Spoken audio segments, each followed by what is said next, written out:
Bulan depan, warga daerah bisa hemat hingga 10 juta rupiah untuk berobat. Soalnya, puluhan RSUD bakal kompak naik kelas. Sini, aku spill dikit.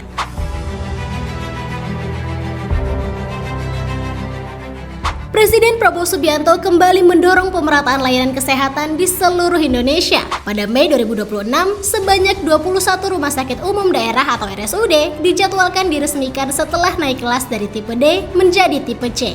Ini bukan sekedar perubahan status, kenaikan kelas ini membawa peningkatan yang nyata, mulai dari kualitas layanan, ketersediaan tenaga medis, hingga kelengkapan fasilitas. RSUD yang naik kelas ini akan diperkuat 7 dokter spesialis dasar, diantaranya spesialis anak, bedah, anestesi, penyakit dalam, obgyn, radiologi, hingga patologi klinik. Fasilitasnya pun ikut ditingkatkan, mulai dari ruang operasi, layanan rawat inap dan rawat jalan, radiologi hingga farmasi, semuanya disiapkan agar rumah sakit mampu menangani lebih banyak kasus secara langsung. Dengan ini masyarakat di daerah tertinggal, perbatasan dan kepulauan pun bisa mendapatkan layanan kesehatan yang layak tanpa harus pergi jauh ke kota besar. Menurut Kepala Bako Muhammad Kodari, sebelum peningkatan ini biaya transportasi pasien dari wilayah DTPK yang harus dirujuk rumah sakit besar bisa mencapai 2 juta rupiah hingga 10 juta rupiah per kunjungan. Itu belum termasuk biaya akomodasi dan potensi kehilangan pendapatan selama pasien tidak bisa bekerja. Nah, itu artinya dengan adanya peningkatan ini, beban biaya berobat pun bisa ditekan secara signifikan. Tak hanya itu, program ini juga membuka peluang kerja. Puluhan ribu tenaga kerja baik medis maupun non-medis diperkirakan akan terserap seiring dengan naiknya kelas RSUD.